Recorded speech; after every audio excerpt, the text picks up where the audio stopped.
The abduction and killing of 43 Mexican student activists has sparked nationwide protests in the country. And now Mexican Americans across the United States have taken to the streets to show their outrage over the students' tragic fate.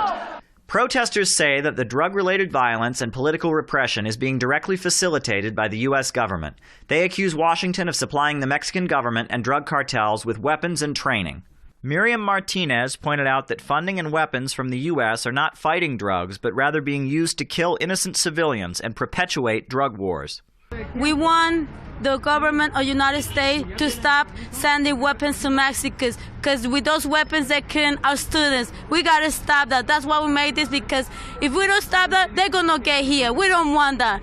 We have to be together. It's not only Mexico, it has to be all the world. Christopher Ortigoza pointed out that many of the armed people in the narcotics-linked criminal organizations have actually been trained by the U.S. government.